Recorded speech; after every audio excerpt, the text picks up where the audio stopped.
दर्शकवृन्द नमस्कार। आइप्लेक्स प्रोडक्सनको प्रस्तुति विभिन्न जम्का भेटको यो एउटा बसाइमा यहाँलाई स्वागत छ। र आज म अनायासै एकदम धरानको यो धर्मपथ स्थित आइपुग्दाखेरि एकजना चेलीसँग हाम्रो भेटघाट भइएको छ।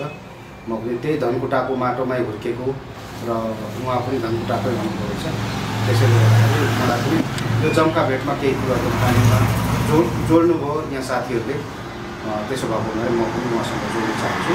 र अब त्यसमा चाहिँ अब यहाँ हाम्रो चेलीलाई म पहिलो कुरा यहाँलाई स्वागत गर्न चाहन्छु। स्वागत छ यहाँलाई। नमस्ते। नमस्ते। हजुर, यहाँ सन्चै हुनुहुन्छ? हजुर, सन्चै छु। हजुर, अनि तपाईँको यहाँ कति भयो यहाँ बस्नुभएको? 12-13 वर्ष जस्तो भयो। 12-13 वर्ष धरानमा बिताइसक्नु भएको छ। अनि परिवारमा कति हुनुहुन्छ? परिवारमा हामी 3 जना, मेरो श्रीमान, बाबु एउटा, म। अनि यहाँको मैले सुन्नुमा आयो होइन, अब यहाँको नाम चाहिँ के भनेर भन्नुभयो? मेरो नाम चियामा भन्नुभएको। चिया। हजुर, मेरो चाहिँ कर्मयोगी भनेर धेरै दुःखले है, दुःख पाएर नै भनौँ होइन, दुःखले एउटा चिया बेच्नु गएको छु। त्यही भएर मैले त्यही अनुसार मेरो नामै कर्मयोगी राखेको छु। कर्मयोगी भनेर चाहिँ मलाई चिन्नुहोस् सबैजनाले है। अत्यन्तै सुन्दर नाम पनि रोज्नु भएछ यहाँले। वास्तवमा हो, कर्मयोगी, कर्म गर्ने मान्छेलाई कर्मयोगी नै भनेर भनिन्छ। र काम गर्नको लागि, कर्म गर्नको लागि कुनै कुराले छेकछुन गर्दैन। आफ्नो शरीरले साथ दिएसम्मको राम्रो काम गर्नको लागि हामी जस्तो सुकै परिस्थितिमा पनि काम गर्नुपर्छ। यो यहाँले एकदमै राम्रो नाम रोज्नु भएछ, कर्मयोगी। र त्यसो भएको हुनाले अब यहाँलाई अब यो काम गरिरहँदाखेरि कतिको सन्तुष्ट हुनुहुन्छ? सन्तुष्ट छु, पहिलाको भन्दा सन्तुष्ट हुनुहुन्छ है। वास्तवमा यो पनि त एउटा ठुलो सेवा हो नि होइन त। यो चिया बेच्नु भन्दा पनि यसको कुनै त्यत्रो ठुलो मूल्य हुँदैन, तर पनि मान्छेले त एउटा सेवा दिइराख्नु भएको छ नि होइन। त्यो हिसाबले चाहिँ तपाईँ खुसी हुनुहुन्छ? हजुर, खुसी छु। खुसी रहनुपर्छ। मान्छे जुन अवस्थामा जे काम गरिन्छ, राम्रो काम गरेर आफ्नो स्वावलम्बी भएर हामी आउँछौँ भने त्यो काममा एकदम खुसी हुनु पनि पर्छ। अनि अब यहाँनिर जोडौँ, तपाईँ जिन्दगीलाई कस्तो लाग्छ? जिन्दगीलाई सम्झिन्छु है। अब पीडाहरू त धेरै छ भनौँला, अब पछि होइन। अहिले स्टार्टिङ हुँदैछ भर्खर। मेरो जस्तो जिन्दगी त लाइफमा है छैन होला जस्तो पनि लाग्छ। धेरै दुःख पाएँ है। सुख भन्ने त अब कहिले हुन्छ र? 44 साले म 44 सालमा जन्मेको, 61 सालमा विवाह गरेँ। अब अहिले हेर्नुहोस् न, बिहे गरेको कति 19-20 वर्ष लाग्नु आँट्यो। सुख भन्ने खै आएन कहिले पनि होइन।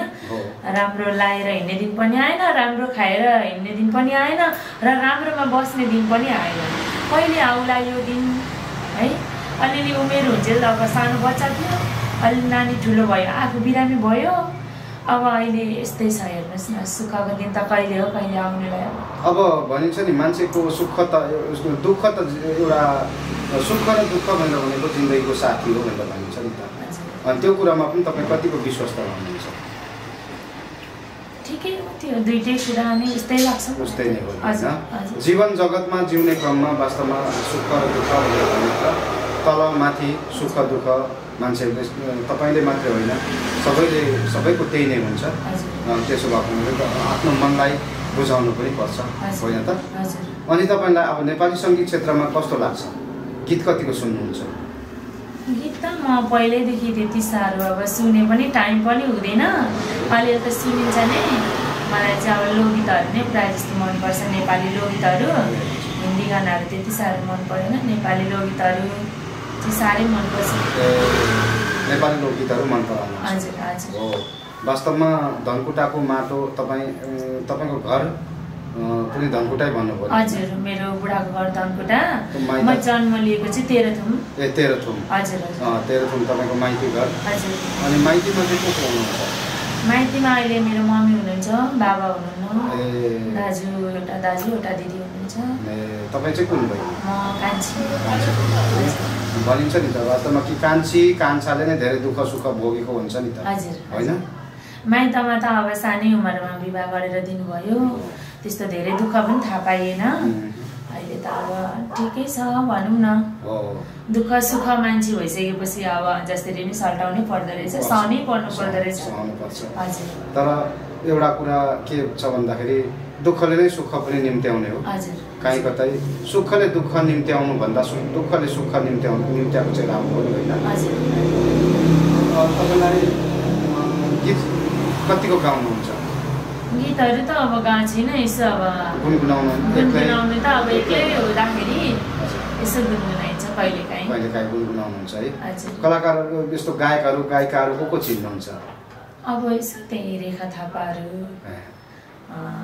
त्यति मनमै पनि छैन हौ भन्न मनमै लिन सकिनँ सरी त्यसको लागि अब किनभने अब त्यो शम्भु राईहरू होइन अब हजुर पनि आउनु भएको छ विनायक कङकङ पछिल्लो समयमा सुनेको थिएँ होइन विनायक कङकङ गीत पनि सुन्नु भएको हजुर सुनेको मन पनि पर्छ धेरै मन पर्छ त्यो तिहारमा धेरै नाचेको यो मेरो पोहोर होइन पोहोरको अर्को साल अगाडि तिहारमा यो गीतमा धेरै नाच्यौँ हामी र मलाई सबैजनाले मन पनि पराइदिनु भयो हजुर देउसी भाइले खेल्नु गएको थियो उज्याले बनाएको साह्रै मनपर्छ यो गीत एकदमै राम्रो गरेर भनेपछि तपाईँ त नाच्नु पनि हुँदो रहेछ हजुर अलिअलि अब यसो बिहेमा पार्टीमा अब देउसी भाइले कहिलेकाहीँ खेल्न जाउँ भन्नुहुन्छ साथीहरूले अनि यसो अलिअलि अब राम्रो त आउँदैन जहाँसम्म मैले जानेको चाहिँ जे होस् एउटा आफ्नो दुःख सुख गर्दै भए पनि बचेको समयहरूलाई नेपाली सङ्गीत क्षेत्रमा पनि चासो लिनुहोस् होइन किन भन्दाखेरि गीत सङ्गीतले पनि एउटा इतिहास रच्ने काम त गरेकै हुन्छ इतिहास राख्ने काम गरेकै हुन्छ र त्यस्तै तरिकाले तपाईँले पनि नेपाली गीत सङ्गीतलाई सुन्नु हुँदो रहेछ मलाई खुसी लाग्यो होइन आउँदो दिनहरूमा पनि तपाईँले यसो बाँचेको समयहरू छ भने दुःख सुख आफूसँग छँदै नै छ तर त्यसको अलावामा पनि हामीले आफ्नो मन बिसाउने एउटा चौतारी पनि हो गीत सङ्गीत भनेर भनेको त्यतातिर पनि यसो चासो लिनु हुँदो रहेछ मलाई खुसी लाग्यो नाच्नु पनि हुँदो रहेछ अबको तपाईँलाई जिन्दगी कस्तो भइदिएदेखि सहज हुन्थ्यो जस्तो लाग्छ जिन्दगी अब खै कस्तो अलिक अब सोचेकोहरू हुँदैन काम गर्न खोज्यो ज्यान पहिलाको जस्तो डर छैन होइन चिया लिएर त जान्छु तर जबरजस्ती गरिराखेको छु त्यति साह्रो पहिलाको जस्तो शरीर हुँदो रहेछ जबरजस्ती गर्छु अब अलिकति सहज भइदिए जस्तो लाग्छ कि केही सहज भइदिएदेखि अलिकति केही कुराहरूमा सहयोग भएदेखि होइन मलाई अब सबै कुरामा राम्रो भएदेखि त म पनि चिया लिएर त जाने थिइनँ अब अलिकति त्यही छ समस्या नै छ भनौँ न तर पनि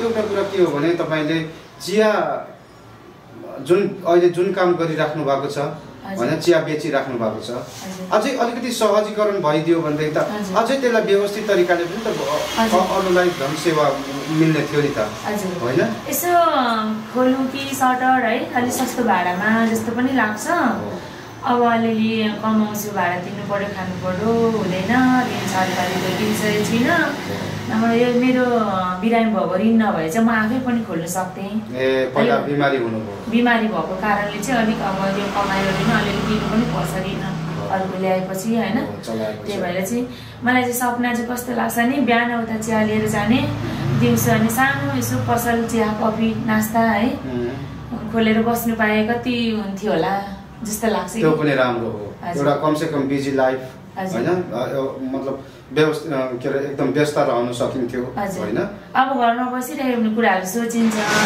मन दुख्छ पीडा छ होइन यस्तो गर्नु पाए हुन्थ्यो भन्ने हुन्छ अब धेरै सोचेर त हुँदैन आफूले घाँटी हेरेर हाल्नुपर्छ र पनि अलिकति सानो पसल खोलेर केही ठाउँमा चाहिँ दिउँसो पनि म बिजिरहनु पाएँ चाहिँ अलिकति केही मलाई पनि हुन्थ्यो कि सहज हुन्थ्यो कि त्यतिसम्म गर्नु पाए हुन्थ्यो भन्ने चाहिँ मलाई ठुलो सोच छ हो यो यस किसिमको सोच हुनु धेरै राम्रो कुरा हो विविध कारणले गर्दाखेरि मान्छेको सहयोग लिनै पर्ने अवस्थाहरू छ नि त होइन किनभने मान्छे बाध्यता परेपछि नै कहीँबाट केही हुन्छ कि भनेर भन्ने एउटा आश राख्ने हो होइन। कसैलाई ढाँट्नु हुँदैन, चोर्नु हुँदैन होइन। त्योभन्दा त बरु आफ्नो जे छ क्षमता अनुसारको कुराहरू राखेर कहीँ कतैबाट केही भइदियो भनेदेखि त्यसले एउटा होइन खाएर सिद्ध्याउने होइन त।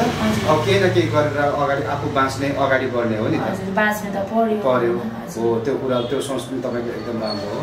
त्यसो भएको हुनाले तपाईँलाई यो किसिमको सोचहरू कोही कसै नेपाली मन मुटु भएका जति पनि आम नेपाली व्यक्तित्वहरू अहिले हुनुहुन्छ उहाँहरूको मनमा कहीँ कतै लाग्यो भनेदेखि केही गर्छु भनेर भन्ने एकजना चेली लाई होइन कोही कसैले मनमुटु हुने कोही हुनुहुन्छ भनेदेखि उहाँहरूले त्यस्तो खालको वातावरण मिलाइदिनु पनि सक्नुहुन्छ होइन। यदि त्यस्तो भयो भने तपाईँले स्वीकार्नुहुन्छ नि होइन। अब म कति खुसी हुन्थेँ, धेरै खुसी हुन्थेँ। त्यो ठाउँसम्म म कसरी पुगौँ होला, सानो पसल खोल्ने ठाउँसम्म चाहिँ म कसरी पुगौँ होला भनिरहेछु। कसैले मलाई अब दुःख देखेर सहयोग गरिदिनु भयो भने म धेरै धेरै खुसी हुन्छु है। म एकदम समय दिएर चाहिँ गरेर देखाउँछु, गरेरै खान्छु। कुरा एकदम ठिक हो। एउटा छोरी मान्छेले गर्न सक्ने धेरै कुराहरू छ नि त होइन। त्यसो भएको हुनाले मान्छेलाई चाहिने एउटा वातावरण हो होइन। अनि वातावरण अब त्यस किसिमको आर्थिक, भौतिक, नैतिक सबै कुराले सपोर्ट दिनुपर्छ। त्यसमध्येको पहिलो पाटो भनेको त आर्थिकै हो नि त होइन। मैले चाहिँ साथ सपोर्टै पाउनु गाह्रो भयो कि। पहिला मेरो हुँदाखेरि अब माइती मामलीदेखि लिएर सबलाई सपोर्ट गरेँ है। अहिले अब पैसाको मुख कालो हुन्छ भनेको हो रहेछ। मेरो हुन्जेल सपोर्ट गरेँ, अब अहिले आफूलाई पर्दा सपोर्ट छैन। म बिरामी हुँदा सुधा सपोर्ट पाइनँ मैले है। मलाई कति गाह्रो भयो भन्ने कुरा त मलाई मात्रै थाहा छ। बिमारी हुँदाखेरि कति तपाईँको खर्च भयो? बिमारी हुँदा 4.5 लाख भयो। 4.5 लाख धरानमै? धरान गोपाक्याममा। 4.5 लाखको ट्रिटमेन्ट अहिलेसम्म पैसा तिरिसकेको छैन दबाईको। तर जे होस् 4.5 लाख खर्च गरेर यतिको हुनुभयो नि त। यतिको हुनुभयो। तर यो पनि एकदमै राम्रो पक्ष हो। तर आउँदो दिनहरूमा अझै पनि तपाईँको उमेर छ होइन। उत्तिकै हँसिलो खुसिलो हुनुहुँदो रहेछ। मैले त अब अनुभव गर्ने हो। अनुभव गर्दाखेरि पनि तपाईँ एकदम उज्यालो हुनुहुन्छ होइन। तपाईँले त संसार देख्नु भएको छ नि त। त्यसो भएको हुनाले तपाईँले म के अनुरोध गर्छु भनेर भन्दाखेरि तपाईँ जस्तो व्यक्तिलाई अझै पनि सहयोग मिल्नुपर्छ। किनभने अब त्यसलाई मतलब आफ्नो जिन्दगीसँग मात्रै नभएर अरूलाई पनि सेवा गर्ने जुन भावना तपाईँसँग छ होइन। त्यो भावनालाई एकदमै एउटा नेपाली चेली तपाईँ हुनुहुन्छ। यो बिमारी भएर पनि यतिको भएर पनि अझै केही गर्छु भनेर भन्ने सोचमा हुनुहुन्छ। यो सोचलाई चाहिँ कहीँ कतै नेपाली मन मुटु फराकिलो मन मुटु हुनुहुने जति पनि हुनुहुन्छ तपाईँ जस्तो मान्छेलाई सहयोग मिलोस्, मेरो यही छ आग्रह। र जति पनि नेपाली दर्शक तथा श्रोताहरूले जति हेरिराख्नु हुने व्यक्तिहरूले पनि उहाँ जस्तो एउटा खुल्ला दिलले चाहिँ जो आफैले केही गर्छु भनेर भन्नुहुन्छ भने उहाँ जस्तो एउटा चेलीलाई सहयोग गर्नु तपाईँ हाम्रो दायित्व पनि हो, तपाईँ हाम्रो कर्तव्य पनि हो। बरु कहिलेकाहीँ उहाँकै पसलमा गएर चिया कफी जे हुन्छ त्यो खाएर बरु बसौँला होइन। अनि त्यसो भएको हुनाले उहाँलाई त्यो यो सहयोग कहीँ कतैबाट मिल्छ भने मिलोस्। र अन्तिममा तपाईँ अब जीवनको यो कालखण्डमा आइपुग्दाखेरि तपाईँको अनुभूति, अगाडिका अनुभवहरू कस्तो रह्यो र त्यो अनुभवहरूलाई सम्झेर अगाडिको आउने नयाँ पिँढीहरूलाई चाहिँ के भन्नुहुन्छ त? अब अगाडिको भन्दा त धेरै नै अहिले अब आफूले पेसा गरेर राम्रै भएको छ भनौँ। त्यसको लागि अब खुसी नै छु होइन। पहिला पनि अब दुःखै थियो, अहिले पनि दुःखै। तर मैले केही काम गर्न थालिकन चाहिँ अलिक पहिलाको भन्दा फरक छ। खुसी नै छु। खुसी हुनुहुन्छ। नयाँ आउने भाइ बहिनीहरू र आफूभन्दा पछाडिकोहरूलाई के भनेर भन्नुहुन्छ? यस्तै काम गर्नुहोस्, खानुहोस् होइन। आफ्नो ज्यान हात पाकेर चलुन्जेल चोरेर खानु नखानुहोस्, ढाँटेर नखानुहोस्, गरी खानु सक्नुहोस् होइन। गरी खानुहोस्। विदेश किन जानु, नेपालमै दुःख गर्नुहोस्। विदेशमा गरे जे पनि हुन्छ, नेपालमा गरे जे पनि हुन्छ। विदेशमा किन अर्काको ठाउँमा दुःख गर्ने? नेपालमै छ पैसा, गर्न सक्नु पर्यो, ज्यान दह्रो हुनु पर्यो, मुटु दह्रो हुनु पर्यो, मन सफा हुनु पर्यो हैन, गरेर खान सकिन्छ।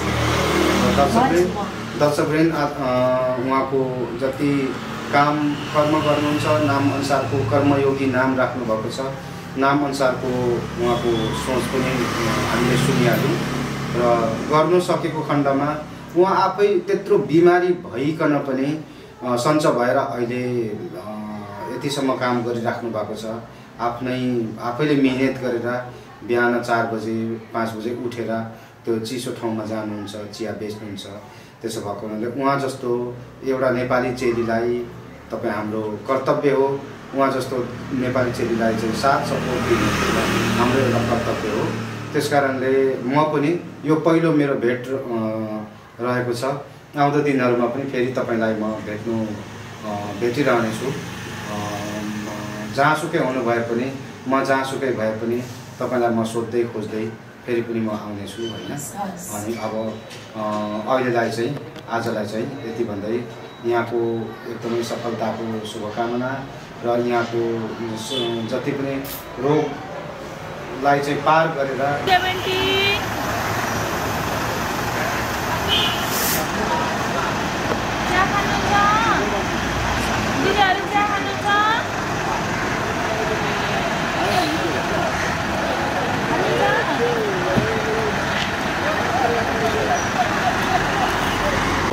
जाँदा तपाईँ अरूलाई के भनेर भन्नुहुन्छ त? के सन्देश होस्? यो कार्यक्रम जति पनि हेरिराख्नु भएको छ उहाँहरूलाई केही आफ्नो तर्फबाट पनि केही कुरा राख्न चाहनुहुन्छ भने राख्न सक्नुहुन्छ? हजुर, सबैले हेरिदिनु होला मेरो भिडियो चाहिँ। अब सहयोग गर्नु मन छ भने हजुरहरूले मेरो नम्बर अथवा उहाँहरूले सरहरूलाई भन्नु पनि सक्नुहुन्छ। म चाहिँ अब धेरै पीडित भएरै चिया बेच्नु जानु थालेको।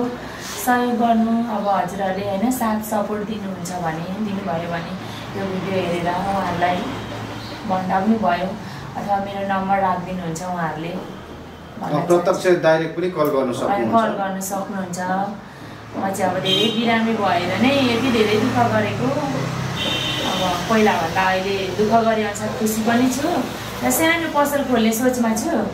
त्यो चाहिँ अब हजुरहरूले सानो सहयोग गरिदिनु भयो भने गर्न सक्छु भन्ने म चाहिँ सोच गरेको छु। एकदमै दर्शकवृन्द, उहाँ हाम्रो चेली कर्मयोगी नाम राख्नुभएको छ।